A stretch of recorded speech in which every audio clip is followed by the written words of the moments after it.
சிறகடிக்க ஆசை ஸ்ரீலோட upcoming episode என்னென்னு பார்க்கலாம். முத்து மீனாவை பார்க்கறதுக்காக மீனாவோட பூக்கடைக்கு போயிருக்காரு. ஆனால் மீனா ரொம்ப அமைதியாக விஜயா பேசுனதெல்லாம் நினச்சி அழுதுட்ருக்காங்க. தன்னுடைய வேலையவும் பார்க்க முடியாமல் ரொம்பவே கஷ்டப்படுறாங்க. அங்கே வந்த முத்து, என்ன மீனா ரொம்ப சீக்கிரமாக பூக்கடைக்கு வந்துட்டியா என்ன அப்படின்னு கேட்கும்போது, அதெல்லாம் இல்லைங்க, கோயிலுக்கு போயிட்டு தான் வந்தேன் அப்படின்னு சொல்கிறாங்க. அப்படியா, சரி. என்ன மீனா, நீ எந்த வேலையும் செய்ய ஆரம்பிக்கலையா?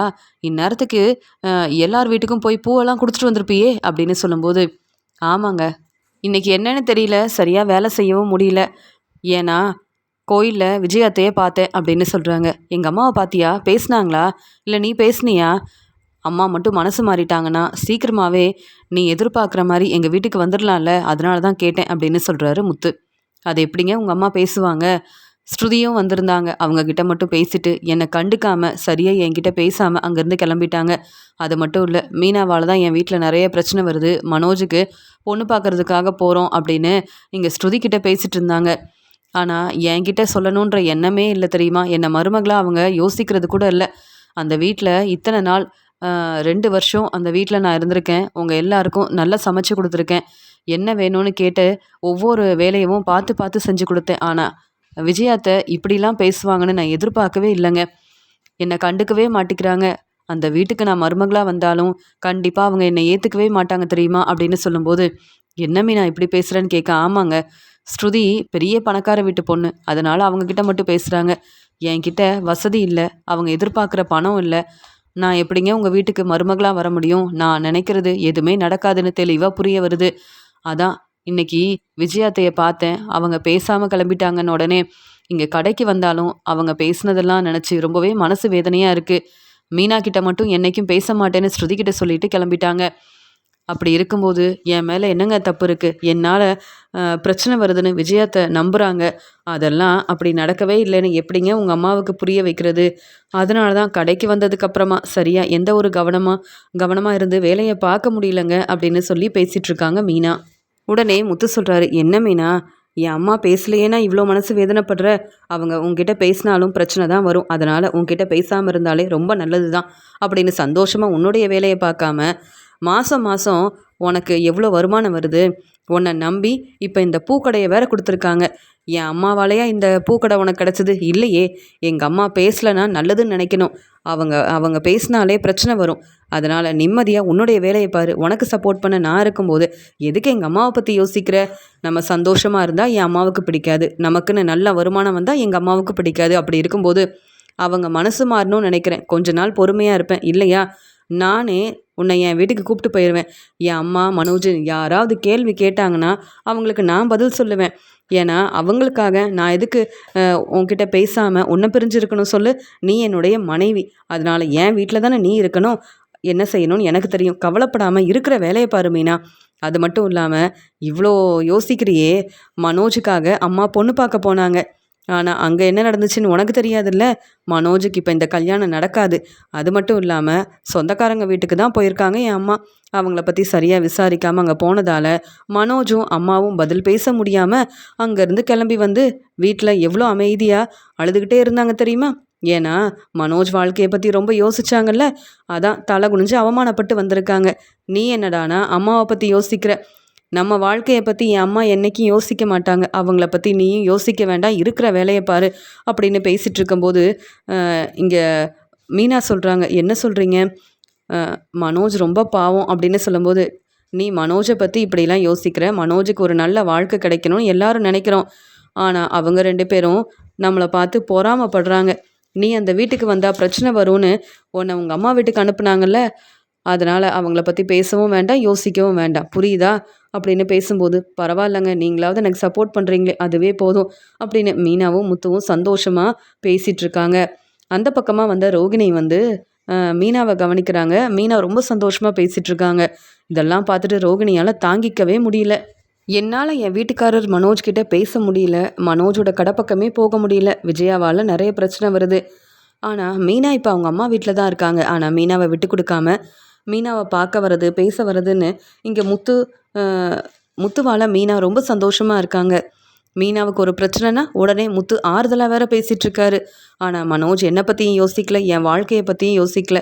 மீனா கிட்ட பேசலாம், எனக்காக உதவி செய்யுங்க மீனான்னு கேட்கலான்னு நினச்சா மீனா என்னை கண்டுக்கவே மாட்டாங்க. இதில் ஸ்ருதியும் மீனாவுக்கு மட்டும்தான் சப்போர்ட் பண்ணுவாங்க. ஆனால் இவங்க மட்டும் இவங்க வாழ்க்கையில் ரொம்ப சந்தோஷமாக நிம்மதியாக இருக்காங்க. மீனாவுக்குன்னு இந்த பிஸ்னஸ் வேறு கிடச்சிருக்கு. மீனாவுக்குன்னு தனியாக நல்ல வருமானம் வருது. அதனால் முத்து சம்பாதிக்கலனாலும் மீனாவோட வருமானத்துக்காகவே இங்கே மீனாவுக்கு ரொம்ப சப்போர்ட் பண்ணிகிட்ருக்காரு. அதனால் மீனா ரொம்பவே சந்தோஷமாக இருக்காங்க. ஆனால் என் நிலமை தான் இவ்வளோ கஷ்டமாக இருக்குது. அதனால் சீக்கிரமாகவே முத்து மீனா இந்த பிரச்சனையால் பிரிஞ்சிருவாங்க. மீனா சந்தோஷமே இல்லாமல் நிம்மதியே இல்லாமல் இருப்பாங்க. விஜயாத்த வீட்டுக்கு என்றைக்கும் அவங்க போகவே மாட்டாங்கன்னு நான் நினச்சேன். ஆனால் அப்படியெல்லாம் இல்லை. என்னைக்கா இருந்தாலும் முத்து மீனாவை கண்டிப்பாக அவங்க வீட்டுக்கு கூப்பிட்டு போயிடுவாருன்ற நம்பிக்கை எனக்கு இருக்குது. விஜயாத்த பேச்சை கேட்டுட்ருக்க முத்து ரொம்ப நாள் இப்படியே இருக்க மாட்டார். என் மனைவி மீனா என் வீட்டில் தான் இருப்பான்னு சொல்லி கூப்பிட்டு போவார். ஆனால் இங்கே மனோஜ் மட்டும்தான் விஜயாத்த பேச்சை கேட்டு என்னை கண்டுக்காமல் ரொம்பவே கஷ்டப்படுத்துகிறாரு.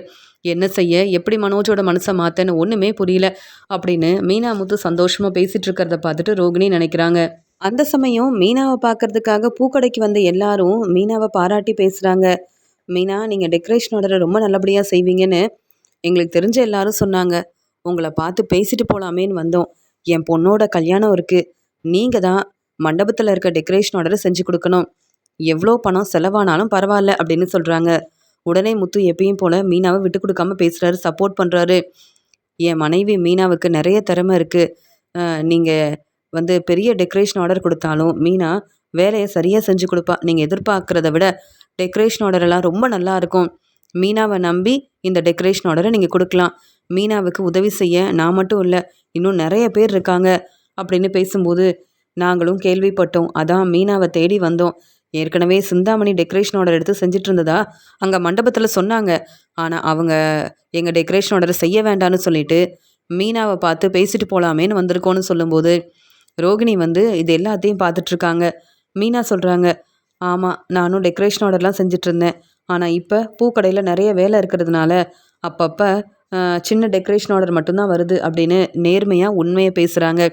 பரவாயில்ல, நான் பெரிய டெக்கரேஷன் ஆர்டர் தான் செய்வேன், எனக்கு நிறைய வருமானம் வருது அப்படின்னு பொய் சொல்லாமல் நீங்கள் உண்மையை மட்டுமே பேசுகிறீங்க.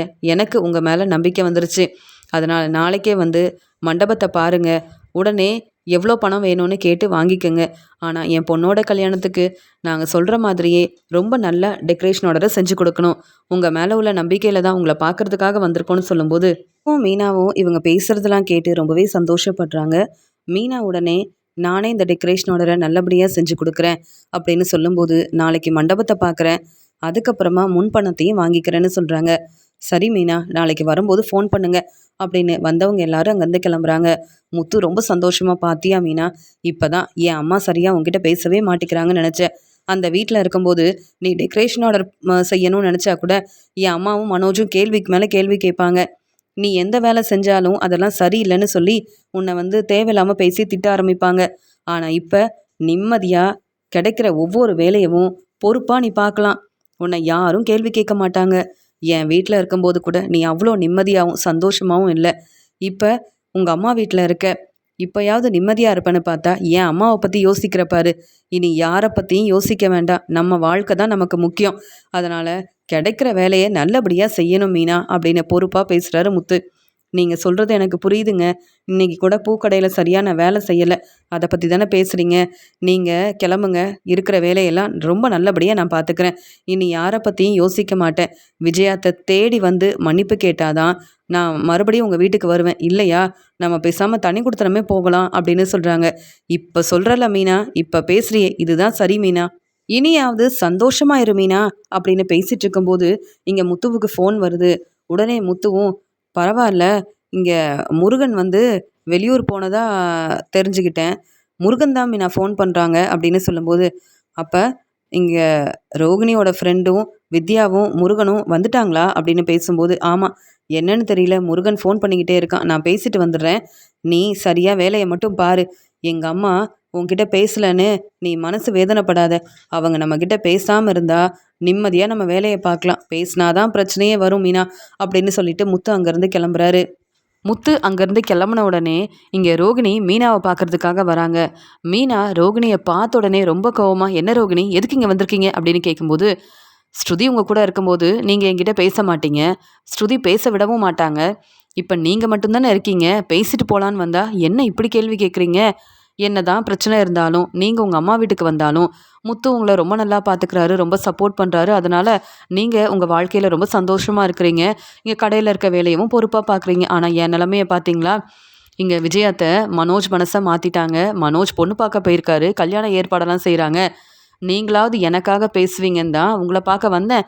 ஆனால் நீங்கள் என்னடானா வந்த உடனே கேள்வி கேட்குறீங்களே அப்படின்னு சொல்லும்போது, என்னது உங்களுக்கு சப்போர்ட் பண்ணணுமா? உங்களுக்காக விஜயாத்த கிட்ட பேசணுமா? விஜயாத்த என் மேலே உள்ள கோவத்தில் சரியாக என்கிட்டயே பேசுறதில்ல. இதில் உங்களுக்காக நான் பேசினா விஜயாத்த என் மேலே கோவப்படுவாங்க, தேவையில்லாமல் பிரச்சனை வரும். அப்படியே இருந்தாலும் நீங்கள் தானே பொய் சொல்லியிருக்கீங்க, ஏமாத்திருக்கீங்க. அப்படி நான் எதுவுமே செய்யலையே, அந்த குடும்பத்துக்காக நிறைய நல்லது செஞ்சுருக்கேன். அப்போ கூட அவங்க யாரும் என்னை புரிஞ்சுக்க மாட்டேங்கிறாங்க. உங்களுக்கு என்றைக்கும் என்னால் உதவி செய்ய முடியாது. அது மட்டும் இல்லாமல் அந்த வீட்டுக்கு மருமகளாக வரலான்னு நீங்கள் நினச்சாலும் அதெல்லாம் நடக்க போகிறதே கிடையாது. என்கிட்ட உதவி கேட்டு இப்படி பேச வர வேண்டான்னு எத்தனை முறை தான் சொல்கிறது? நீங்கள் திருந்தவே மாட்டீங்களா ரோகிணி? நீங்கள் வீட்டில் உள்ள எல்லாரையும் ஏமாத்திருக்கீங்க, பொய் சொல்லியிருக்கீங்க. உங்களுக்கு எப்படியும் டிவோர்ஸ் கிடைக்க போகுது. அதனால மனோஜுக்கு ஒரு நல்ல வாழ்க்கையை அமைச்சு கொடுக்கணும்னு விஜயாத்த நினைக்கிறாங்க. அப்படியே கேள்வி கேட்கணும்னா நீங்கள் மனோஜ்கிட்டையும் விஜயாத்திக்கிட்டையும் தானே கேள்வி கேட்கணும். நீங்கள் என்ன என் வாழ்க்கை சந்தோஷமாக இருக்குன்னு பொறாமப்படுறீங்க? நாங்கள் யாரையும் ஏமாத்தலை, பொய் சொல்லலை. என் வேலையை பார்த்துட்ருக்கேன். அது மட்டும் இல்லாமல் என் மேலே எந்த தப்புமே இல்லை. என்னால் அந்த வீட்டில் எந்த பிரச்சனையும் வரலன்னு என் வீட்டுக்காரருக்கு ரொம்ப தெளிவாக தெரியும். அதனால் எனக்கு சப்போர்ட் பண்ணிகிட்ருக்காரு. இதெல்லாம் பார்த்துட்டு இப்படி பொறாமையில் பேசிகிட்டு இருக்கீங்களே, உங்ககிட்ட பேச எனக்கு விருப்பமே இல்லை. உங்களால் எனக்கு மறுபடியும் பிரச்சனை வரக்கூடாது. ஏற்கனவே நீங்கள் என்னென்ன வேலை செஞ்சுருக்கீங்க, உங்களுக்கு உதவி செஞ்சது எல்லாமே பெரிய தப்பு தான்னு நான் புரிஞ்சுக்கிட்டேன். அதனால் நீங்கள் மனோஜ்கிட்ட பேசணுன்னா மனோஜ்கிட்ட பேசுங்க. எனக்கு எந்த பிரச்சனையும் இல்லை. எனக்கு என் வேலை தான் முக்கியம், அவ்வளவுதான் அப்படின்னு சொல்லும்போது, பரவாயில்ல மீனா, நீங்களும் முத்து மாதிரியே உங்கள் வாழ்க்கையை பற்றி யோசிக்க ஆரம்பிச்சிட்டிங்க. ஆனால் எனக்கு உதவி செய்யவே முடியாதா அப்படின்னு கேட்கும்போது, முதல்ல இங்கேருந்து கிளம்புங்க. அப்பப்போ என் கடைக்கு வரதெல்லாம் எனக்கு பிடிக்கவே இல்லை. எனக்கு கடையில் நிறைய வேலை இருக்குது. உங்களை மாதிரி நான் ஏமாற்றவும் இல்லை, பொய் சொல்லவும் இல்லை. அதனால் என் கடையில் வந்து தேவையில்லாமல் பேசிகிட்டு இருக்காதீங்க. எனக்கு நிறைய வேலை இருக்குங்க, உங்ககிட்ட பேச எனக்கு நேரமே கிடையாது அப்படின்னு சொல்லும்போது, அப்படியா மீனா, உங்களுக்கு அவ்வளோ வேலை இருக்கா? இந்த கடைக்கு ஓனர் ஆயிட்டீங்க, அதனால் இப்படி பேசுகிறீங்களா? பரவாயில்லையே, நல்லா தான் பேசுகிறீங்க. அது எப்படி எனக்கு உதவி செய்யாமல் இந்த கடையில் இருக்க வேலையெல்லாம் பொறுப்பாக பார்க்குறீங்கன்னு பார்க்குறேனே. நீங்களும் முத்துவும் மட்டும் ரொம்ப சந்தோஷமாக உங்கள் வாழ்க்கையை பார்த்துக்கணும். ஆனால் என்னை பற்றி கொஞ்சம் கூட யோசிக்க மாட்டீங்கல்ல?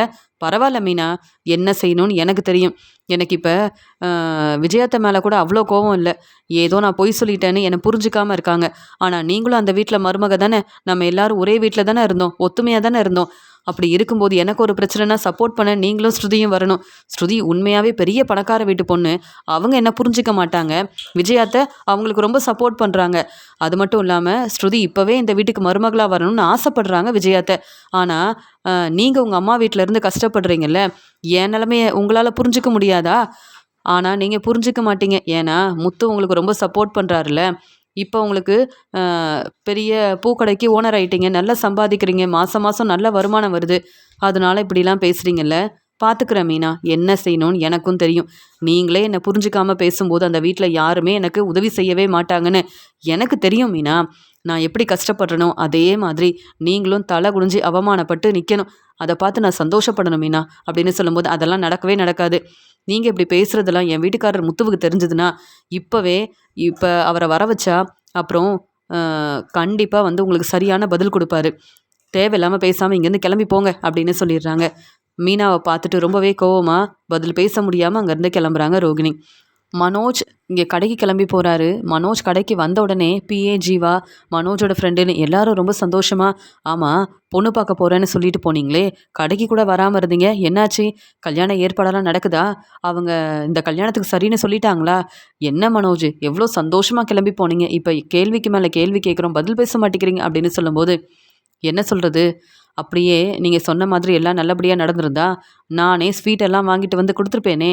அப்படி தான் எதுவுமே நடக்கலையே அப்படின்னு சொல்லும்போது, என்னப்பா மனோஜ் இவ்வளோ அமைதியாக பேசிகிட்டு இருக்க, ஒன்றுமே புரியலையே, தெளிவாக தான் சொல்லு அப்படின்னு சொல்லும்போது, அவங்க ஃப்ரெண்டுக்கிட்ட வந்து நடந்த எல்லாத்தையும் சொல்கிறாங்க. என் அம்மா தான் சரியாக விசாரிக்காமல் அவங்க எங்கள் சொந்தக்காரங்கன்னு கூட தெரியாமல் கூப்பிட்டு போயிட்டாங்க. ஆனால் என் நிலைமையை பார்த்தீங்களா? எப்படியும் இந்த கல்யாணம் கண்டிப்பாக நடக்கும்னு நினச்சேன். ஆனால் இனி அப்படி எந்த ஒரு வாய்ப்பும் எனக்கு கிடைக்க போகிறதே இல்லை. அதனால் கடையில் இருக்க வேலையை பார்க்கலான்னு வந்துட்டேன் அப்படின்னு சொல்லும்போது, என்ன மனோஜ், எப்படியும் கடைக்கு வந்து ஒரு அம்மா, "இனி ரோகிணி தான் மறுபடியும் உங்க வீட்டுக்கு மருமகளா வரப்போறாங்கன்னு சொல்லிட்டு போனாங்கல்ல. உங்க வீட்டுக்கு பூஜை செய்யக்கூட அவங்க தான் வந்தாங்கன்னு சொன்னியே. எனக்கு என்னவோ அவங்க சொன்னது மட்டும் தான் நடக்க போகுதுன்னு நெனைக்கிறேன்."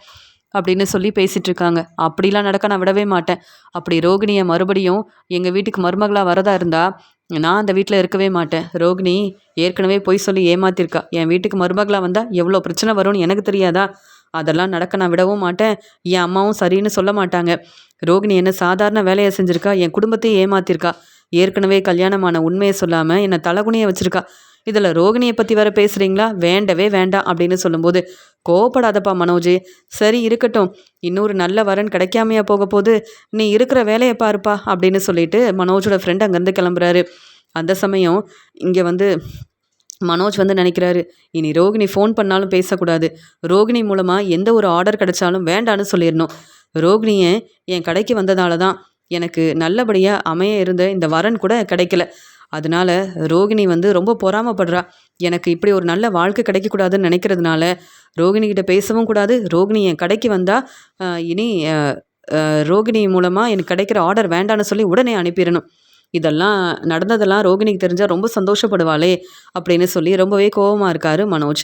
அந்த சமயம் ரோகிணி மனோஜ பார்க்கறதுக்காக வராங்க. ஏன்னா, மனோஜோட வாழ்க்கையில இப்ப கல்யாண ஏற்பாடெல்லாம் செய்யணும்னு சொல்லி, அவங்க தான் எந்த ஒரு வரனும் சரியா அமையலன்னு தலை குனிஞ்சு அவமானப்பட்டு வந்திருக்காங்கல்ல, அப்படின்ற சந்தோஷத்துல ரோகிணி அங்க மனோஜ பார்க்கறதுக்காக வராங்க. மனோஜ் கடையில இருக்க வேலைய பார்த்துட்டு இருக்கும்போது, ரோகிணி வரத பார்த்த உடனே மனோஜுக்கு அவ்ளோ கோவம் வருது. இனி ரோகிணி என் கடைக்கு வரவே கூடாது அப்படின்னு சொல்லிட்டு, "என்ன? எதுக்கு இங்க வந்த? முதல்ல கிளம்பு. ஏதாவது பெரிய ஆர்டர் குடுக்குறேன்னு சொல்லி பேச வருவ. அப்புறம் என் மனச மாத்தணும்னு திட்டம் போடுவ. அதெல்லாம் நடக்கவே நடக்காதுன்னு" சொல்லும்போது, "என்ன மனோஜ்? நான் எதுக்கு உனக்கு நல்லது செய்ய வரணும்? நீ என்ன எனக்கு நல்லதா செய்ற? என்னை ஏமாத்தணும்னு தானே நினைக்கிற?" அப்படின்னு சொல்றாங்க. "நீ தான் என்னை ஏமாத்திட்ட. உன்னை நம்பி உன்னை கல்யாணம் பண்ணிக்கிட்டேன். ஏற்கனவே நடந்த கல்யாணத்த பத்தி பேசாம பொய் சொல்லி, நீயும் உன்னுடைய பையன் மனோஜும் உங்க அம்மாவும் எவ்வளோ பொய் சொன்னீங்க. இப்ப எதுக்கு இங்க கடைக்கு வந்திருக்க?" அப்படின்னு சொல்லும்போது, "இல்ல, என்னை ஏமாத்திட்டு, என்னை மறந்துட்டு, இப்ப உங்க அம்மா பேச்ச கேட்டு நீ கல்யாணம் பண்ணிக்கணும்னு நெனச்சு பொண்ணு பார்க்க போனியா? ஆமா. நானும், என் பையன் கிறிஷும், என் அம்மாவும் பொய் சொல்லி ஏமாத்திருக்கோம். எதுக்காக? உன்ன கல்யாணம் பண்ணிக்கணுன்றதுக்காக தானே. என் பையன் கிறிஷ நீ புரிஞ்சுக்கணும்னு நெனைக்கிறேன். ஆனா, என்னைக்கும் நீ புரிஞ்சுக்கவே மாட்டிக்கிறல்ல. ஆனா, நீ மட்டும் உனக்கு ஒரு நல்ல வாழ்க்கை கிடைக்கணும்னு இப்படி ஒரு ஏற்பாடெல்லாம் செய்றியே, அசிங்கமா இல்ல? சொல்லப்போனா, இப்ப அ நடந்த பிரச்சனைய பத்தி பேசி, சந்தோஷமா பேசிட்டு போலாமேன்னு வந்தேன். நீ இப்ப மட்டும் இல்ல, எப்ப நெனச்சாலும், நீ பொண்ணு பார்க்க போனாலும், கல்யாண ஏற்பாடெல்லாம் செஞ்சாலும், அப்படிலாம் நடக்க நான் விடவே மாட்டேன். நீ மறுபடியும் என்னதான் உங்க வீட்டுக்கு மருமகளா கூப்பிட்டு போகணும். எப்பயுமே நீ டிவோர்ஸ் குடுக்கணும்னு நெனைக்கிறல்ல, அதெல்லாம் நடக்கவே நடக்காது. உங்க வீட்டுக்கு மூத்த மருமகனா நான் மட்டும் தான் மனோஜு. நீ வேணும்னா உங்க அம்மா பேச்ச கேட்டு என்னென்னவோ யோசிக்கலாம். இப்ப இந்த கடைக்கு ஓனரா இருக்கியே, யாரால? என்னால மட்டும் தானே. நீ மட்டும் இந்த பிசினஸ் செய்யாம இருந்தா, உங்க அம்மா உன்னை பாராட்டி பேசுவாங்களா? தலையில தூக்கி வச்சு கொண்டாடுவாங்களா? இப்படி நீ நல்லா சம்பாதிக்கிறன்னா, அதுக்கு காரணமே நான் தான். ஆனா என்ன புரிஞ்சுக்காம, எனக்கு டிவோர்ஸ் குடுத்துட்டு, உன்னுடைய வாழ்க்கைய பார்த்துக்கணும்னு நெனைக்கிறியே, எப்படி மனோஜ்? உன்னால மட்டும் எப்படி உங்க அம்மா பேச்ச கேட்டு இப்படிலாம் யோசிக்க முடியுது? இப்பவும் சொல்றேன். விஜயா பேச்ச கேட்டுட்டு இருந்தனா, கண்டிப்பா உன்னுடைய வாழ்க்கையில என்னால நெறைய பிரச்சனை வரும். நான் யாரையும் சும்மா விட மாட்டேன். அப்படியே நீ பொண்ணு பார்க்க போனாலும், மனோஜ் என்னுடைய வீட்டுக்காரர் தான் அப்படின்னு எல்லார் முன்னாடி உண்மைய சொல்வேன். உன்னை தலகுனிய வைப்பேன். அப்படிலாம் நடக்கக்கூடாதுன்னா, நீ என் பேச்ச கேளு. நீ என் வீட்டுக்கு வந்துரு. பேசாம நம்ம வாழ்க்கைய பார்த்துக்கலாம். என் பையன் கிறிஷியும் நீ வந்து ஏத்துக்கிட்டன்னா, இத விட சந்தோஷம் எனக்கு வேற எதுவுமே இல்ல. நீ எனக்கு டிவோர்ஸ் குடுக்க வேண்டாம். உன்னுடைய பிசினஸ்க்காக நான் எவ்வளோ வேணாலும் உதவி செய்வேன். உன்னை பார்த்து பேசிட்டு போலாமேன்னு வந்தேன். ஃபோன் பண்ணாலும் எடுத்து பேச மாட்டேங்கிற." அப்படின்னு சொல்லி ரோகிணி வந்து மனோஜ் கிட்ட பேசி புரிய வைக்கணும் அப்படின்னு பேசிட்டு இருக்காங்க. "போதும் போதும். உன்னால தான் இந்த பிஸ்னஸ் எல்லாம் கிடைச்சது உண்மைதான். ஆனா என் அப்பாவோட ரூ. 27,00,000 பணத்த வச்சு தான் இந்த கடைய ஆரம்பிச்சேன். இந்த பிஸ்னஸ நான் ஆரம்பிச்சேன். நீ ஒண்ணும் எனக்காக இவ்வளோ பணத்த குடுக்கலையே. நீ என்ன உண்மையாவே பெரிய பணக்கார வீட்டு பொண்ணா? பொய் சொல்லி ஏமாத்தி தானே என்ன கல்யாணம் பண்ணிக்கிட்ட. உங்க அப்பா வெளியூர்ல வேலை பார்க்குறதா சொன்ன. அவர் மூலமா எனக்கு நெறைய சொத்து, பணம் எல்லாமே கிடைக்கும்னு சொன்னியே. அதெல்லாம் பொய் தானே. நீ மட்டும் நெறைய பொய் சொல்லிக்கிட்டே இருப்ப. நாங்க மட்டும் உன்னை நம்பி மறுபடியும் உன்னை மருமகளா என் அம்மா ஏத்துக்கணும். உன்னை மன்னிச்சு நான் ஏத்துக்கணுமா? எப்படி உன்னால இப்படி யோசிக்க முடியுது? இப்பவே இங்கேருந்து கிளம்பு. என்னை பற்றியும் என் வாழ்க்கையை பற்றியும் நீ பேசவே கூடாது. உன்னால தான் என் வாழ்க்கையில் இவ்வளோ பிரச்சனை வந்திருக்கு. இப்போ என் வாழ்க்கையை நீ ஒன்றும் இல்லாமல் செஞ்சுட்ட. மறுபடியும் உன்னை வந்து ஏற்றுக்கிட்டா அவ்வளவுதான். என்ன நடக்கும்னே தெரியாது." எனக்கு என்னுடைய பிஸ்னஸ் தான் முக்கியம். அம்மா பேச்சை மட்டும்தான் கேட்பேன். உன்னுடைய பேச்சை கேட்கணுன்ற அவசியம் எனக்கு இல்லை. ஏன்னா என் வாழ்க்கையில் நீ பிரச்சனை மட்டும்தான் செஞ்சுருக்க. எந்த நல்லதும் செய்யவே இல்லையே.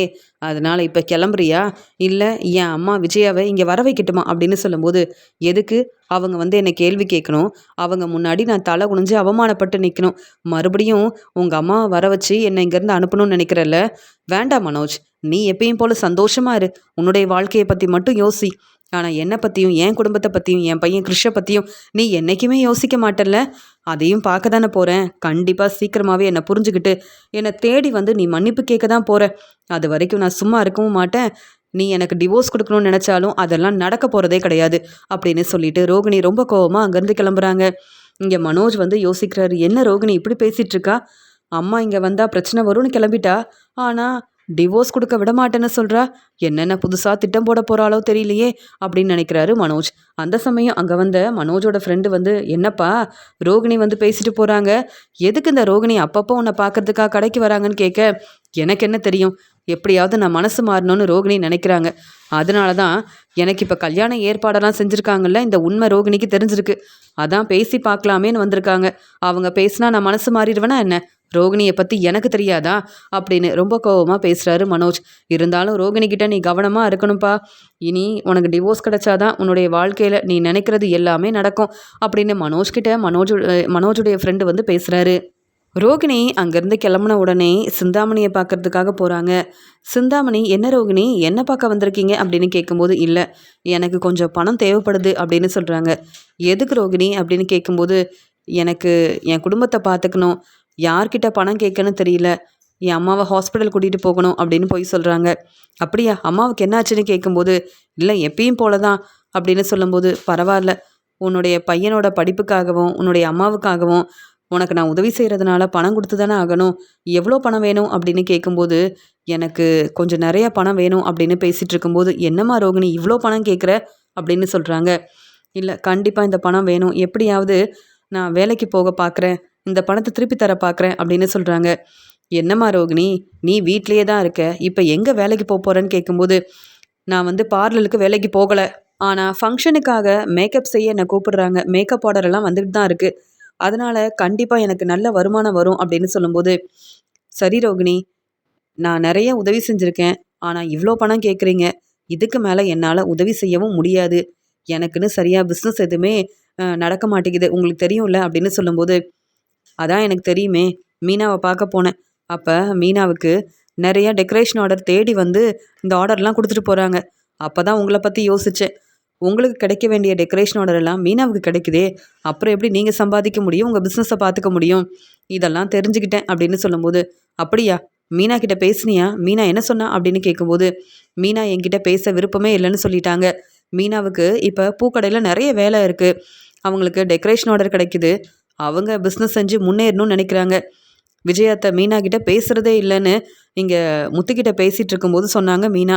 ஆனால் விஜயா பேசலைன்னா உனக்கு என்ன பிரச்சனைன்னு கேட்டு ஆறுதலாக பேசுகிறாரு முத்து. இப்படி மீனாவுக்கு சப்போர்ட் பண்ண முத்து இருக்காரு, ஆனால் எனக்குன்னு சப்போர்ட் பண்ண நீங்கள் மட்டும்தானே இருக்கீங்க, அதான் இந்த பணத்தை கேட்டு வாங்குறேன் அப்படின்னு சொல்லும்போது, என்னம்மா நீ பேசுகிறதெல்லாம் கேட்கும்போது மீனாவை நினச்சி பொறாமப்படுறியா, மீனாவுக்கு ஏதாவது பிரச்சனை செய்யணும்னு நினைக்கிறியா, எதுவாக இருந்தாலும் என்கிட்ட சொல்லு ரோகிணி அப்படின்னு சொல்லும்போது, அதெல்லாம் ஒன்றும் இல்லை அப்படின்னு சொல்லி சமாளிக்கிறாங்க. இல்லை இவ்வளோ பணம் கேட்குறியே அதனால தான் சந்தேகமாக இருக்குன்னு சொல்கிறாங்க சிந்தாமணி. அப்படிலாம் இருந்தால் உங்ககிட்ட சொல்லாமல் இருப்பேனா, எனக்கு இப்போ பணம் தேவைப்படுது அவ்வளவுதான்னு சொல்லும்போது, ரோகிணி ஏதோ பொய் சொல்கிற மாதிரி இருக்குது, ஆனால் உண்மையும் பேச மாட்டேங்கிறா, எப்படி உண்மையை கண்டுபிடிக்கிறதுன்னு வேற தெரியல, இவ்வளோ பணம் கேட்குறாளே, சரி இந்த ஒரு முறை மட்டும் ரோகிணிக்கு பணம் கொடுப்போம் அப்படின்னு சொல்லிட்டு ரோகிணி கேட்ட பணத்தை சிந்தாமணி கொடுக்குறாங்க. உடனே ரோகிணி அங்கேருந்து கிளம்புறாங்க. ஆனால் சிந்தாமணி யோசிக்கிறாங்க, அப்படி ரோகிணி என்ன செய்ய போகிறா, எதுக்கு இவ்வளோ பணம் வாங்குறா, அவங்க அம்மா ஹாஸ்பிட்டல் கூட்டிகிட்டு போகணுன்னு சொன்னாலும் இவ்வளோ பணம் செலவாகாதே, எனக்கு சந்தேகமாக இருக்குது, இந்த ரோகிணி செய்கிற பிரச்சனையால் எனக்கும் வேறு எதுவும் பிரச்சனை வராமல் இருந்தால் அதுவே போதும் அப்படின்னு நினைக்கிறாங்க. ரோகிணிக்கு தங்குறதுக்கு வீடெல்லாம் கொடுத்துருக்கோம், அவங்க பையனையும் அவங்க அம்மாவையும் நம்ம தான் பார்த்துக்குறோம், அப்படி இருக்கும்போது ரோகிணி ஏதோ ஒரு உண்மையை என்கிட்ட சொல்லக்கூடாதுன்னு நினைக்கிறா, என்னன்னு தெரியலன்னு ரொம்ப யோசிக்க ஆரம்பிக்கிறாங்க சிந்தாமணி. இங்கே ரோகிணி சிந்தாமணிக்கிட்ட பணம் வாங்கினதுக்கு அப்புறமா உண்மையை பேசாமல் உடனே அங்கேருந்து கிளம்பிடுறாங்க. சிந்தாமணிக்கு இந்த பிரச்சனையை பற்றி நம்ம சொல்லவே கூடாது, அது மட்டும் இல்லாமல் நம்ம யார்கிட்ட உதவி கேட்குறோன்னு கூட சிந்தாமணிக்கு இப்போதைக்கு தெரிய வேண்டாம் அப்படின்னு இங்கே வந்து சிட்டியோட ஆளுங்கள பார்க்கணும். அவங்கக்கிட்ட இந்த பணத்த குடுத்து மீனாவோட கடைக்கு பிரச்சனை செய்ய வைக்கணும்.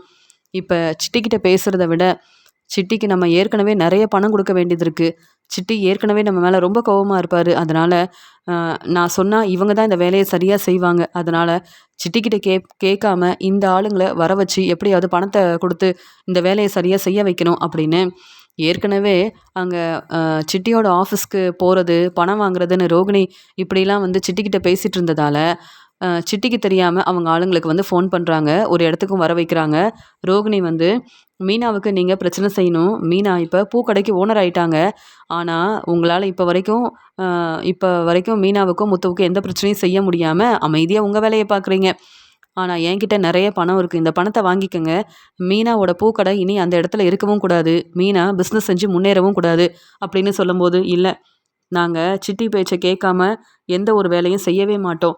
நீங்க ஏற்கனவே சிட்டிக்கு நெறைய பணம் குடுக்கணும். இந்த பணத்த நாங்க சிட்டிக்கிட்ட குடுத்துடுறோம் அப்படின்னு சொல்றாங்க. என்ன பேசுறீங்க? சிட்டிக்கு இப்ப சரியா எந்த வேலையும் வரதில்ல. சிட்டி மூலமா உங்களுக்கு எந்த ஒரு வருமானமும் வரப்போறதில்ல. அப்படி இருக்கும்போது, நான் சொல்ற வேலைய செஞ்சா போதும். உங்களுக்கு இந்த பணம் உங்களுக்கு தான். எதுக்கு சிட்டிக்கிட்ட கொண்டு போய் குடுக்கணும்னு நெனைக்கிறீங்க? அப்படின்னு ரோகிணி இப்படிலாம் பேசும்போது, இங்க ரோகிணி சொல்றதும் சரிதான். சரியா மாசம் மாசம் சிட்டியால நமக்கு எந்த ஒரு அ வருமானமும் வரதில்ல. சம்பளம் குடுக்கறதும் இல்ல. ரோகிணி தேடி வந்து இவ்ளோ பணம் குடுக்குறாங்க. இவங்க சொல்ற வேலைய செஞ்சுட்டு இந்த பணத்த எடுத்துக்க வேண்டியதான் அப்படின்னு சொல்லி யோசிக்கிறாங்க. இங்க ரோகிணி அந்த பணத்த சிட்டியோட ஆளுங்க கிட்ட குடுக்குறாங்க. இந்த உண்மை சிந்தாமணி, சிட்டின்னு யாருக்குமே தெரிய வேண்டாம். இந்த வேலைய சரியா செய்யுங்க அப்படின்னு சொல்லிட்டு ரோகிணி அங்கேருந்து கிளம்புறாங்க. முத்துவால நமக்கு பிரச்சனை வரக்கூடாதே! இப்பதான் நம்ம வேலைய நம்ம பார்த்துட்ருக்கோம். நம்ம குடும்பத்தையும் சரியா பார்த்துக்கிறோம். ஆனா ரோகிணி இவ்ளோ பணம் குடுத்துருக்காங்க. வேண்டான்னு சொல்லவும் முடியல. இந்த வேலைய செய்ய முடியாதுன்னு பேசவும் முடியலையே! அப்படின்னு அந்த ஆளுங்களும் ரொம்பவே யோசிக்கிறாங்க. இருக்கட்டும் நமக்கு நெறைய பணம் தேவைப்படுது. அதனால ரோகிணி சொன்ன இந்த வேலைய மட்டும் சரியா செஞ்சுருவோம். நாளைக்கு மீனா பூக்கடைக்கு வரும்போது, அந்த பூக்கடை இருக்க போறதே இல்ல. அப்படின்னு சொல்லிட்டு அந்த ஆளுங்க மீனா, முத்துன்னு யாரும் இல்லாத நேரத்தில அங்க அந்த பூக்கடையில வந்து பிரச்சனை செஞ்சு, அந்த பூக்கடை அங்க இருக்கக்கூடாதுன்னு ரோகிணி சொன்னாங்கல்ல, அதே மாதிரி செஞ்சுடுறாங்க. இங்க மீனாவுக்கு ஃபோன் வருது. இப்படி யாரோ 2, 3 பேர் வந்தாங்க. பிரச்சனை செஞ்சுட்டு, இப்படி "உங்க கடையே இல்லம்மா" அப்படின்னு சொல்லி ஃபோன் பண்றாங்க. யார் அவங்க? அப்படின்னு கேட்கும்போது, சரியா தெரியல. சிசிடிவி மூலமா உண்மைய தெரிஞ்சுக்கலாம். அப்படின்னு அந்த பையனோட அப்பா வந்து மீனாவுக்கு ஃபோன் பண்றாங்க. யார் வந்தாங்க? என்ன பிரச்சனை செஞ்சாங்கன்னு ஒண்ணுமே தெரியல. பூக்கடையில நெறைய எனக்கு பொறுப்பான வேலையெல்லாம் இருக்கு. என்ன நம்பி இந்த கடையெல்லாம் வச்சு குடுத்துருக்காங்க. ஆரம்பிச்சு குடுத்துருக்காங்க. ஆனா, இப்ப இப்படி ஒரு பிரச்சனை வரும்னு நான் எதிர்பார்க்கவே இல்லையே! அப்படின்னு அழுதுகிட்டே மீனா அங்கேருந்து கிளம்பி வராங்க. இங்க வந்து பார்த்தா, மீனாவோட பூக்கடை இல்லன்னு தெரிஞ்சுக்கிட்டு, மீனா வந்து பூவெல்லாம் எடுத்து பார்த்து ரொம்பவே அழ ஆரம்பிக்கிறாங்க. எனக்குன்னு ஆரம்பிச்சு குடுத்த கடையில இப்படி ஒரு பிரச்சனை வந்துருச்சு. நான் என் வேலைய தானே பார்த்துட்டுருக்கேன். ஆனா, இங்க வந்து பிரச்சனை செஞ்சவங்கலாம் யாருன்னு தெரியலையே! அப்படின்னு அழுதுகிட்டே இருக்கும்போது, உடனே கொஞ்ச நேரத்தில முத்துவும் வந்துடுறாரு. "என்ன மீனா? என்னாச்சு? ஏன் மீனா அழுதுகிட்டே இருக்கன்னு?" கேட்கும்போது, "இல்லங்க. டெக்கரேஷன் ஆர்டருக்காக அவங்க வந்து பேசிட்டு போயிருக்காங்க. ஆனா, இப்ப பாருங்க, என் நிலைமைய பாருங்க. பூக்கடை வேற இல்ல. எப்படிங்க டெக்கரேஷன் ஆர்டர நல்லபடியா செய்ய முடியும்? மாலை ஆர்டர் வேற எடுத்திருக்கேங்க. எல்லாமே பூக்கடையில தாங்க இருந்தது. அப்படி இருக்கும்போது, எப்படி ஒரு பிரச்சனை செஞ்சுட்டு போயிருக்காங்க பாருங்களேன்!" அப்படின்னு சொல்லும்போது, அங்க அந்த பையனோட அப்பா, "முத்து கவலைப்படாதீங்க. உடனே நான் போலீஸ வர வச்சிருக்கேன். அவங்க மூலமா உண்மைய தெரிஞ்சுக்கலாம் முத்து.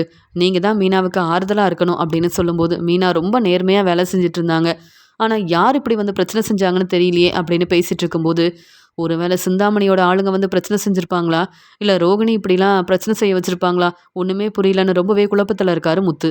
அங்க வந்த போலீஸ் அங்க இருந்த எல்லார்கிட்டயும் என்னதான் நடந்துச்சு அப்படின்னு கேட்டு தெரிஞ்சுக்கிறாங்க. ஆனா மீனா அழுதுகிட்டே, நேத்து வரைக்கும் இந்த கடையில பொறுப்பா எல்லா வேலையும் பார்த்துட்டு இருந்தேன். எந்த பிரச்சனையும் இல்ல. தினமும் இந்த பூக்கடைக்கு நான் வருவேன். எனக்கு பெரிய ஆர்டர் குடுத்துருக்காங்க. இங்க இருக்க எல்லா வீடுங்களுக்கும் நான் தான் பூவெல்லாம் குடுத்துட்ருக்கேன். வேணும்னா இவங்க கிட்ட கேட்டு பாருங்க. என் வேலைய ரொம்ப நேர்மையா, உண்மையா செய்வேன். என்னால யாருக்கும் எந்த பிரச்சனையும் வந்ததில்ல. ஆனா, யார் இப்படிலாம் செஞ்சாங்கன்னு எனக்கு ஒண்ணுமே புரியல சார். உண்மைய கண்டுபிடிக்கணும். இப்படி பிரச்சனை செஞ்சவங்கள சும்மா விடக்கூடாது சார். மறுபடியும் இந்த கடைய வந்து நான் தான் எல்லா ஏற்பாடையும் செய்யணும். எனக்கு தேவையான பணமும் கிடைக்கணும் சார் அப்படின்னு சொல்லி மீனா வந்து கேட்குறாங்க. கண்டுபிடிச்சிடலாமா? கவலைப்படாம இருங்க அப்படின்னு அங்க இருந்த ஒவ்வொரு சிசிடிவிலயும் உண்மை என்னன்னு கண்டுபிடிக்கணும்னு நினைக்கிறாங்க. அந்த சமயம் தெரிய வருது. இந்த ஆளுங்க தான் வந்திருக்காங்க. ஆனா இவங்க யாருன்னு தெரியலையே அப்படின்னு யோசிக்கும்போது, முத்து கவனிக்கிறாரு. இவங்கள எங்கேயோ பார்த்த மாதிரி இருக்கு. ஆனா யாருன்னு சரியா எனக்கும் ஞாபகமே வரமாட்டேங்குது. மீனா இவங்கள நீ பார்த்துருக்கிறியான்னு கேட்கும்போது, ஆமாங்க. சிட்டி கூட இருந்தவங்க தானே அப்படின்னு மீனா சரியாக பதில் சொல்கிறாங்க. ஆமாம் மீனா, இப்போ தான் எனக்கு ஞாபகம் வருது. இந்த ஆளுங்கள நான் ஏற்கனவே பார்த்துருக்கேன். சிட்டியோட ஆளுங்க தானே அப்படின்னு சொல்லும்போது, அவங்க இப்போ எதுக்கு வந்துங்க பிரச்சனை செய்யணும்? அவங்க எங்கே இருக்காங்க, என்ன செய்கிறாங்கன்னு கூட தெரியாம தானே இருந்தோம். இப்போ எப்படிங்க இப்படி பிரச்சனை செஞ்சுருப்பாங்கன்னு சொல்லும்போது, சார் இவங்க சிட்டியோட ஆளுங்க தான். சிட்டியோட ஆஃபீஸில் போய் கேள்வி கேட்டிங்கன்னா உண்மை என்னன்னு தெரிய வரும். அந்த சிட்டி தான் சார் இப்படி வந்து பிரச்சனை செஞ்சுருப்பான். ஏற்கனவே மீனா குடும்பத்தில் நிறைய பிரச்சனை செஞ்சது மட்டும் இல்லாமல் சத்யாவோட வாழ்க்கையிலையும் பிரச்சனை செய்யணும்னு இந்த சிட்டி எவ்வளவோ திட்டம் போட்டான். ஆனால் இப்போ அவனால தான் சார் பிரச்சனை வந்திருக்கு. இங்கே வந்து பிரச்சனை செஞ்சது எல்லாமே சிட்டியோட ஆளுங்க தான் அப்படின்ற உண்மையை முத்து மீனா மூலமாக கண்டுபிடிக்கிறாங்க, தெரிஞ்சுக்கிறாங்க. இங்கே வந்து அம், உடனே போலீஸும் சிட்டியை பார்க்கறதுக்காக போகிறாங்க. சார் எனக்கு எதுவுமே தெரியாது சார். நானே இப்போ தான் வெளியில் வந்திருக்கேன். நீங்கள் என்ன சார் மறுபடியும் வந்து கேள்வி கேட்குறீங்க? இப்போ எந்த வேலையும் செய்கிறதில்ல சார். நான் வீட்டில் தான் சார் ரெஸ்ட் எடுக்கிறேன் அப்படின்னு சொல்லிட்டு என்னை நம்புங்க சார் அப்படின்னு சொல்லி பேசுகிறாரு சிட்டி. ஆனால் முத்து சொல்கிறாரு, நம்பவே நம்பாதீங்க சார். சிட்டி சொல்கிறது எல்லாமே பொய் தான். அப்புறம் எப்படி உன்னுடைய ஆளுங்க வந்து இங்கே மீனா கடையில் பிரச்சனை செஞ்சுருப்பாங்க அப்படின்னு கேள்வி கேட்கும்போது, என்னது என்னுடைய ஆளுங்களா அப்படின்னு அங்கே வேலை பார்க்குற ஒவ்வொருத்தரையும் சிட்டி பார்க்கும்போது, அண்ணே மன்னிச்சிருங்கண்ணே, உங்களுக்கு தெரியாமல் அந்த ரோகிணி பணம் கொடுத்ததை நாங்கள் வாங்கிட்டோன்னே. ரோகிணி சொல்லி தான் இப்படிலாம் செஞ்சோம். உங்களுக்கு இப்படி ஒரு பிரச்சனை வரும்னு நாங்கள் எதிர்பார்க்கவே இல்லைண்ணே அப்படின்னு அந்த ஆளுங்க உண்மையை சொல்கிறாங்க. அப்போ தான் தெரிய வருது, ரோகிணி மீனா மேலே உள்ள கோவத்தில் யார்கிட்ட உதவி கேட்கன்னு தெரியாமல், இங்கே சிட்டிக்கு தெரியாமல், சிந்தாமணிக்கு தெரியாமல் இவங்க ஆளுங்க கிட்ட பணம் கொடுத்து இப்படி ஒரு வேலையை செய்ய வச்சுருக்காங்க. மீனா பூக்கடையில் அவங்களுக்குன்னு ஒரு பிஸ்னஸ் செஞ்சு நல்லபடியாக முன்னேறக்கூடாது. மீனாவுக்கு நிறைய டெக்கரேஷன் ஆர்டர்லாம் கிடைக்கிறத பார்த்துட்டு பொறாமையில் மீனாவும் முத்துவும் மட்டும் அவங்க வாழ்க்கையில் சந்தோஷமாக இருக்கிறாங்க. எனக்குன்னு யாரும் பேச மாட்டேங்கிறாங்க, உதவி செய்ய மாட்டேங்கிறாங்க அப்படின்னு நினச்சிட்டு மனோஜ் ஒரு பக்கம் என்னை கண்டுக்காமல் இருக்கார். இன்னொரு பக்கம் மீனாவுக்கு சப்போர்ட் பண்ண முத்து இருக்கார். என் நிலமையை யாருமே யோசிக்கலல்ல அப்படின்ற ஒரு எண்ணத்தில் இப்படி ஒரு வேலை செஞ்சுருக்காங்க அப்படின்னு முத்து அங்கே போலீஸ்கிட்ட தெளிவாக பேசுகிறாரு. அங்கே ரோகிணி எங்கே தங்கியிருக்காங்கன்னு எனக்கு தெரியும் சார் அப்படின்னு சொல்லிட்டு அங்கே போலீஸை வர வைக்கிறாங்க. ரோகிணி ரொம்ப சந்தோஷமாக இருக்காங்க. எப்படியோ மீனா வந்து எனக்கு உதவி செய்ய மாட்டேன்னு எதிர்த்து பேசினாங்கல்ல, ஆனால் இப்போ அவங்களுக்குன்னு இப்போ அந்த பூக்கடையும் இல்லைன்னு எனக்கு ஃபோன் வரப்போகுது அப்படின்னு சொல்லிட்டு, இப்போ அந்த பூக்கடையில் பிரச்சனை நடந்துடுச்சு அப்படின்னு கண்டிப்பாக அந்த ஆளுங்க ஃபோன் பண்ணி சொல்லுவாங்க. நான் ரொம்ப சந்தோஷமாக தான் இருக்க போகிறேன் அப்படின்னு யோசிக்கிறாங்க. ஆனால் முத்து உடனே இங்கே வந்து போலீஸை வர வைக்கிறாங்க. ரோகிணிக்கிட்ட பேசணும், ரோகிணிக்கு சரியான பதில் கொடுக்கணும் அப்படின்ற ஒரு எண்ணத்தில் முத்து வராரு. ரோகிணி முத்து வந்திருக்காங்க அப்படின்னு ரோகிணியோட அம்மா வந்து சொல்கிறாங்க. முத்து வந்திருக்காங்களா, எதுக்குன்னு கேட்டு அப்படியே அனுப்புங்கம்மா, அவங்க கிட்டலாம் என்னால் பேச முடியாது அப்படின்னு சொல்லும்போது, இல்லை போலீஸும் வந்திருக்காங்க அப்படின்னு சொல்லும்போது, என்னம்மா என்னென்னவோ சொல்கிறீங்கன்னு கேட்க, முத்து மாமா அப்படின்னு கிறிஷ் வரான். ஆனால் கிறிஷ்கிட்டையும் சரியாக பேச முடியாமல் இங்கே கிறிஷோட பாட்டி மேலே உள்ள கோவத்தில், உங்கள் பொண்ணு ரோகிணியை வர சொல்கிறீங்களா அப்படின்னு சொல்லும்போது, கல்யாணி சீக்கிரமா கல்யாணி அப்படின்னு பேசுகிறாங்க. எதுக்கு வந்திருக்கீங்க முத்து அப்படின்னு கேட்கும்போது, நீங்கள் தான் என்னை வர வச்சுருக்கீங்க. உங்களை தேடி வரணும், உங்ககிட்ட பேசணுன்ற அவசியம் எனக்கு இல்லவே இல்லை. மீனா கடையில் பிரச்சனை செஞ்சுட்டு ஒன்றும் தெரியாத மாதிரி ரொம்ப சந்தோஷமாக வேறு இருக்கியா? சார் கேள்வி கேளுங்க சார், அதான் உண்மையை கண்டுபிடிச்சிட்டோம்ல. இவங்க தான் ஆளுங்களை அனுப்பி பிரச்சனை செய்ய வச்சுருக்காங்க, பணம் கொடுத்துருக்காங்க. இப்படி செய்ய உனக்கு அசிங்கமாக இல்லை? நானும் மீனாவும் எங்கள் வேலையை தானே பார்த்துட்ருக்கோம். உன்னுடைய பிரச்சனையில் தலையிடுறதும் இல்லை, உனக்கு சப்போர்ட் பண்ணுறதும் இல்லை. நீ என்ன என் குடும்பத்துக்காக ரொம்ப நல்லது செஞ்சுட்டு வந்துட்டியா என்ன? எங்கள் எல்லாரையும் ஏமாற்றிட்டு தானே வந்திருக்க. மூத்த மருமகளாக பொறுப்பாக இருந்த நீ சொன்னது எல்லாமே பொய் தான். இப்போ மறுபடியும் எங்களுக்கு பிரச்சனை செய்கிறியே, உன்னை எப்படி சும்மா விட முடியும்னு கேட்குறாரு முத்து. உடனே ரோகிணி சொல்கிறாங்க, ஏற்கனவே மனோஜும் விஜயாவும் எனக்கு டிவோர்ஸ் கொடுக்கணும்னு நினைக்கிறாங்க. எப்படியாவது மனோஜ் மனசை மாற்றணும், இவங்க வீட்டுக்கு மருமகளாக வரணும்னு நான் நினைக்கிறேன். ஆனால் இப்போ முத்து சொல்கிறது எனக்கு ஒன்றுமே புரியல. முத்து பொய் சொல்கிறாரு. அது மட்டும் இல்லாமல் என் வாழ்க்கையை பற்றி தான் நான் யோசிக்கிறேன். இந்த பிரச்சனைக்கும் எனக்கும் எந்த சம்மந்தமும் இல்லை சார். முத்துவை நம்பாதீங்க சார் அப்படின்னு சொல்லிட்டு இருக்காங்க ரோகிணி. உடனே அங்கே வந்த போலீஸ் வந்து, என்னம்மா பேசுகிறீங்க? உண்மை தெரியாமல் நாங்கள் வருவோமா என்ன? நீங்கள் தான் அந்த ஆளுங்களை அனுப்பி இப்படி பிரச்சனை செய்ய வச்சுருக்கீங்கன்னு. அந்த ஆளுங்க ரொம்ப தெளிவாக சொல்லிட்டாங்க. நீங்கள் கொடுத்த பணத்தையும் திருப்பி கொடுத்துட்டாங்க. ஏன்னா இந்த பிரச்சனைக்கெல்லாம் காரணம் நீங்கள் தானே. அவங்க எப்படிம்மா பொய் சொல்ல முடியும்? சிசிடிவி மூலமாக அந்த ஆளுங்க வசமாக மாட்டிக்கிட்டாங்க. இந்த பணம் நீங்கள் கொடுத்த பணம் தானே அப்படின்னு சொல்லும்போது திருன்னு முழிக்கிறாங்க. சிந்தாமணி கிட்ட பணம் வாங்கி இவங்க கிட்ட கொடுத்தோம். இப்போ இவங்களும் என்னை பற்றின உண்மையை சொல்லிட்டாங்களா? அதான் முத்து வந்து கேள்விக்கு மேலே கேள்வி கேட்குறாரா? மீனா மேலே உள்ள கோபத்தில் இப்படிலாம் செஞ்சேன், ஆனால் அதுக்குள்ளே இப்படி வசமாக மாட்டிப்பேன்னு நான் எதிர்பார்க்கவே இல்லை அப்படின்னு யோசிக்கிறாங்க. இதுக்கு மேலே எதுக்கு சார் பார்த்துக்கிட்டே இருக்கணும்? ரோகிணியை கூப்பிட்டு போங்க, உண்மை என்னன்னு நீங்களே கேட்டு தெரிஞ்சுக்கோங்கன்னு சொல்கிறாரு முத்து. உண்மைய கண்டுபிடிக்கணும், உண்மைய தெரிஞ்சுக்கணுன்றதுக்காக ரோகிணி பொய் சொல்றாங்கன்னு தெரிஞ்சுக்கிட்டு, அங்க வந்த போலீஸ் வந்து அங்கருந்து ரோகிணிய கூப்ட்டு போகும்போது, இங்க முத்து வந்து ரொம்பவே கோவமா இருக்காரு. இந்த ரோகிணி இப்படிலாம் செஞ்சதால பாவம் மீனா எந்த தப்பும் செய்யாம, இப்ப பூக்கடையும் இல்லையேன்னு நெனச்சு அழுதுட்டு இருக்கா. இந்த ரோகிணி அந்த ஆளுங்களுக்கு குடுத்த பணம் கிடைச்சிருக்கு. இந்த பணத்த வச்சு மீனாவுக்கு கண்டிப்பா பூக்கடை ஆரம்பிச்சு குடுக்கணும் அப்படின்னு அந்த பணத்தையும் எடுத்துட்டு வராரு முத்து. மீனா கிட்ட அந்த பணத்த குடுக்குறாரு. ரோகிணியோட பணம் தான். நமக்கு வர வேண்டிய பணம் தான். ரோகிணியால தான் இவ்ளோ பிரச்சனை வந்திருக்கு. அந்த ஆளுங்க உண்மைய சொல்லிட்டாங்க. இப்ப ரோகிணி எங்க இருக்காங்க தெரியுமா? இப்ப போலீஸ் கிட்ட வசமா மாட்டிக்கிட்டாங்க அப்படின்னு சொல்லும்போது, ரோகிணியா? ஏற்கனவே என்கிட்ட வந்து தேவையில்லாம பேசிட்டு போனப்பவே நான் நெனச்சேன். இந்த ரோகிணியால பிரச்சனை வரும்னு. இப்படியா செய்வாங்க இந்த ரோகிணி? ஏங்க ரோகிணி திருந்தவே மாட்டிக்கிறாங்கன்னு சொல்லும்போது, நம்மகிட்ட இப்ப பணம் இருக்கு. மறுபடியும் இதே இடத்துல, இதே மாதிரி பெரிய பூக்கடைய நம்ம ஆரம்பிக்க தான் போறோம். அந்த பூக்கடைக்கு நீ ஓனரா இருக்க தான் போற. ஏன் மீனா இவ்ளோ யோசிக்கிற? நீ கவலைப்படாம இரு. டெக்கரேஷன் ஆர்டர நீ ரொம்ப நல்லபடியா செஞ்சு முடிப்ப. அப்படின்னு அந்த பணத்த மீனா கிட்ட குடுக்குறாங்க. மீனா ரொம்பவே சந்தோஷப்படுறாங்க. முத்து வீட்ல உள்ள எல்லார்கிட்டயும் ரோகிணி இப்படியெல்லாம் செஞ்சுட்டாங்கன்ற உண்மைய சொல்லும்போது, மறுபடியும் ரோகிணிய பார்க்கறதுக்காக முத்து, மீனா, அண்ணாமலை, விஜயா எல்லாரும் ரொம்பவே கோவமா போறாங்க. ரோகிணி உண்மைய சொல்லாம அங்க தலை குனிஞ்சு அவமானப்பட்டு நிக்கிறாங்க. மீனா ரொம்ப கோவமா அங்க போன உடனே ரோகிணிய பளார் பளார்ன்னு வெளுத்து வாங்குறாங்க. உடனே இங்க விஜயா கேள்வி கேட்குறாங்க. இந்த ரோகிணி எங்க வீட்ல மூத்த மருமகளா இருந்தா. எங்க எல்லாரையும் ஏமாத்திட்டா. இப்ப மீனாவோட பூக்கடையிலயும் பிரச்சனை செஞ்சிருக்கால்ல. சார் இந்த ரோகிணிய சும்மா விடாதீங்க சார். ரோகிணியால எல்லாருக்கும் பிரச்சனை தான் வருது. என் பையன் மனோஜுக்கு ஒரு நல்ல வாழ்க்கைய அமைச்சு குடுக்கணும்னு நெனைக்கிறேன். ஆனா ரோகிணி திருந்தவே மாட்டா சார். ரோகிணிக்கு சீக்கிரமா டிவோர்ஸ் கிடைக்கணும். நீங்க தான் எங்களுக்கு உதவி செய்யணும் சார். இந்த ரோகிணி எல்லாருக்கும் பிரச்சனை செஞ்சுக்கிட்டே தான் இருப்பா. ரோகிணி திருந்தவே மாட்டா. அப்படின்னு ரோகிணிய பத்தின உண்மைய அங்க வந்த விஜயா தெளிவா சொல்றாங்க. என்ன மீனாவுக்கு சப்போர்ட் பண்றதுக்காக விஜயாத்த இப்படிலாம் பேசிட்டு இருக்காங்கன்னு யோசிக்கிறாங்க ரோகிணி. ரோகிணி மேல ரொம்பவே கோவமா இருக்காங்க விஜயா.